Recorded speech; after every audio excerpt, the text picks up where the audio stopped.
दोस्तों नमस्कार, अपना उत्तर प्रदेश देख रहे हैं आप। मैं हूं आपके साथ संदीप। आज 17 मार्च है और इजराइल ईरान युद्ध का 18वां दिन है।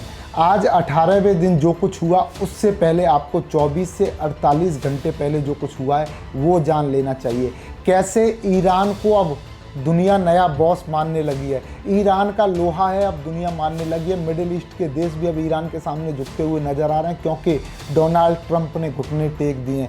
24 घंटे पहले डोनाल्ड ट्रंप ने अपने साथी सहयोगी देशों से मदद मांगी। जापान, ब्रिटिश, यूके तमाम देशों ने कहा कि भैया डोनाल्ड ट्रंप चचा हम अपने जंगी जहाज नहीं भेजेंगे।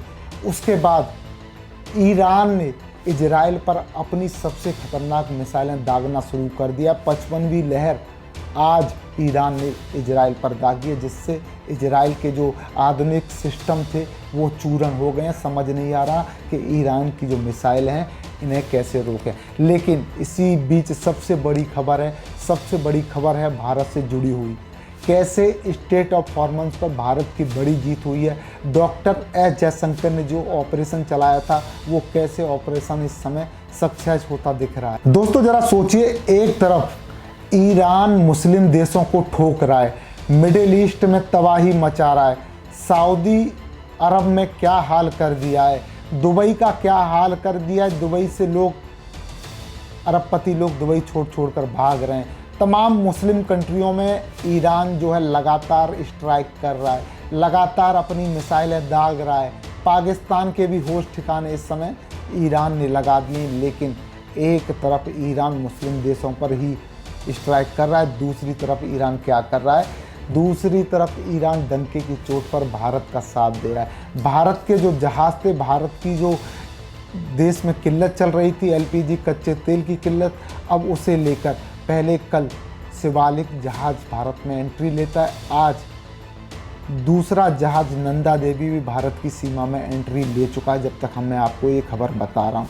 अब ये ज़रा सोचने वाली, गौर करने वाली बात है कि जिस स्टेट ऑफ परफॉर्मेंस पर एक चिड़िया भी पर मारती है तो ईरान उसे अपनी मिसाइलों से, गोला बारूद से चंद सेकंडों में मिट्टी में मिला देता है। लेकिन उसी सीमा से जब भारतीय जहाज़ गुजर रहे हैं तो ईरान की जो नेवी है वो भारतीय जहाज़ों को सुरक्षा दे रही है। ईरान की जो नेवी है वहाँ से भारतीय जहाज़ों को पास करा रही है। राष्ट्रीय ध्वज लगे हुए भारतीय जहाज़ अपनी शान से भारत की तरफ आगे बढ़ रहे हैं। जब ये जहाज़ उस बॉर्डर लाइन से गुजरते हैं तो ईरान कुछ समय के लिए अपनी स्ट्राइकें रोक देता है, क्योंकि जो जहाज़ हैं उनमें कच्चा तेल, एलपीजी जैसी सेंसिटिव चीज़ें भारत में एंट्री लेती हैं, तो ईरान उस समय जंग को भी रोक देता है। सोचिए, एक तरफ ईरान मुस्लिम देशों को चुन चुन कर मार रहा है, मिडिल ईस्ट में तबाही मचा रहा है, इजराइल को ठोक रहा है, अमेरिका को ठोक रहा है, दूसरी तरफ भारत का भी साथ दे रहा है। भारत की ये जीत, डॉक्टर एस जयशंकर का वो ऑपरेशन जो अब सफल होता दिख रहा है। बाकी अभी खबर आ रही है कि जो भारत के जहाज़ हैं उन्हें लेकर, जो फंसे हुए बाकी जहाज़ हैं उन्हें लेकर एस जयशंकर की लगातार बातचीत ईरान के बड़े लीडरों से चल रही है। भारत का जलवा तो दुनिया देख रही है, भारत का रुतबा तो दुनिया देख रही है, लेकिन इसी बीच पाकिस्तान कह रहा है कि भैया ईरान, हम तो तुम्हें अपना सबसे बड़ा रहबर मानते थे, हम तो अपना सबसे बड़ा रहनुमा तुम्हें मानते थे, लेकिन हमारे जहाज़ों को रोक देना। सोचिए, वो ईरान पाकिस्तान के जहाज़ों को आगे नहीं बढ़ने दे रहा है, लेकिन भारतीय जहाज़ शान से आगे बढ़ रहे हैं मिडिल ईस्ट के देशों में। यही बात मुस्लिम देशों में आज सोची जा रही है कि कैसे ईरान इस समय भी, युद्ध के समय भी भारत का साथ दे रहा है, भारत से दोस्ती निभा रहा है। लेकिन भारत की दोस्ती के बीच ही ईरान ने इस समय डोनाल्ड ट्रंप की जो हालत कर रखी है वो भी आपको समझ लेनी चाहिए। डोनाल्ड ट्रंप का कल 24 घंटे पहले अपने साथी सहयोगी देशों से मदद मांगी गई। उसके बाद क्या हुआ? जापान ने मना किया, ब्रिटिश ने मना किया, यूके ने मना किया, तमाम दुनिया भर के देशों ने मना कर दिया अमेरिका को कि भाई हम इस बार अपने जंगी जहाज़ तुम्हारे लिए नहीं भेजेंगे। सोचिए, अमेरिका की आज हालत क्या हो गई है, जो दुनिया का सबसे बड़ा ताकतवर देश था, आज अपने ही तमाम सहयोगी देशों से मदद मांग रहा है और वो देश कह रहे हैं कि ना, नहीं करेंगे भैया, हम मदद नहीं करेंगे। तुम देखो, तुमने ये लड़ाई लड़ी है, तुम समझ रहे थे ईरान को वेनेजुला, पर ईरान तो निकला तुम्हारा बाप। यानी डोनाल्ड ट्रंप का जो अब घुटनों पे आना, उसके बाद डोनाल्ड ट्रंप का आज का बयान भी आपको सुन लेना चाहिए। डोनाल्ड ट्रंप ने साफ सीधे शब्दों में कह दिया है कि भैया ये जो जंग है अब ये कभी भी रुक सकती है। सोच सकते हैं जो डोनाल्ड ट्रंप कुछ दिन पहले तक कहते थे क़यामत तक लड़ेंगे, ईरान के खात्मे तक लड़ेंगे, लेकिन डोनाल्ड ट्रंप ने कभी नहीं सोचा था कि ईरान आज 18वें दिन बाद भी जंग के मैदान में ऐसे ही छाती चौड़ाकर खड़ा रहेगा। ईरान आज हारा नहीं, ईरान आज पीछे नहीं हटा, ईरान ने हार नहीं मानी, बल्कि ईरान जंग के मैदान में अमेरिका की आंखों में आंखें डालकर युद्ध कर रहा है। ऐसी ऐसी मिसाइलें इजराइल पर ठोक रहा है कि इजराइल के जो तमाम आधुनिक सिस्टम थे, आयरन डोम और ये तमाम आधुनिक सिस्टम, रडार से ड्रोन को मार देना, मिसाइलों को मार देना, वो मिसाइल ईरान की रोक नहीं पा रहा है इजराइल इस समय। ये हालात युद्ध के मैदान में हो गए। हालांकि डोनाल्ड ट्रंप का वो बयान कि भैया अब युद्ध कभी भी रोका जा सकता है, वो भूल गए कि भैया जो ये तो कहते थे क़यामत तक लड़ेंगे, लेकिन इसके बाद अब ईरान के नए खलीफा का भी बयान आ गया है। उन्होंने साफ सीधे शब्दों में कह दिया कि ईरान अपने शर्तों पर युद्ध को रोकेगा।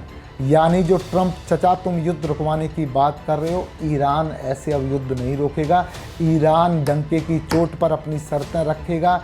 ईरान की अपनी शर्तें होंगी जिस शर्तों से अमेरिका को झुकना पड़ेगा, ट्रंप को झुकना पड़ेगा, और वही शर्त अब ईरान रखने जा रहा है अमेरिका के सामने। उससे बड़ी बात आ रही है कि खामनेई के जो बेटे थे उन्होंने कह दिया है कि भाई अमेरिका, मैं अब अपने पिता की मौत का बदला लूँगा। ईरान की शहादतों को बुलाया नहीं जाएगा, ये युद्ध नहीं रोका जाएगा। अगर रोका जाएगा तो एक ही शर्त होगी, ईरान की शर्त। इसी बीच ईरान के एक बड़े नेता का भी बयान आ गया है, जिन्होंने मुस्लिम देशों को औकात दिखा दी है, मुस्लिम देशों को नसीहत दे दी है। ईरान के बड़े नेता लारीजानी ने मुस्लिम देशों को ही नसीहत दे डाली। उन्होंने कहा कि जितने भी ये मुस्लिम देश हैं जो पर्दे के पीछे ईरान के साथ धोखेबाजी कर रहे हैं, इजराइल और अमेरिका का साथ दे रहे हैं, इनको भी अब सबक सिखाने का समय आ गया है। यानी जो कार्रवाई मिडिल ईस्ट देशों पर ईरान कर रहा था, मुस्लिम देशों पर कर रहा था, अब उसे और तेज़ करने वाला है। यानी सऊदी अरब, कतर, दुबई, इन लोगों की हालत और ज़्यादा अब ख़राब होने वाली है। सबसे बड़ी बात है कि ईरान इस जंग में 18वें दिन भी अब कहीं ना कहीं इस जंग को जीता हुआ नज़र आ रहा है, क्योंकि जिस तरीके से इजराइल ईरान के जो अटैक्स हैं उनको नहीं रोक पा रहा है। डोनाल्ड ट्रंप के जो लगातार बयान आ रहे हैं कि भैया हम तो कभी भी जंग रोक देंगे, और तमाम जो जापान वापान से मदद मांग रहे तो उन्होंने कहा दिया कि कोई मदद का मतलब नहीं, जाइए पे घर। तो अब ईरान के सामने डोनाल्ड ट्रंप का झुकना, इजराइल का वो ईरान के अटैकों को नहीं रोक पाना, और इसी बीच अब ईरान ने अपनी 55वीं लहर इजराइल पर शुरू कर दी है।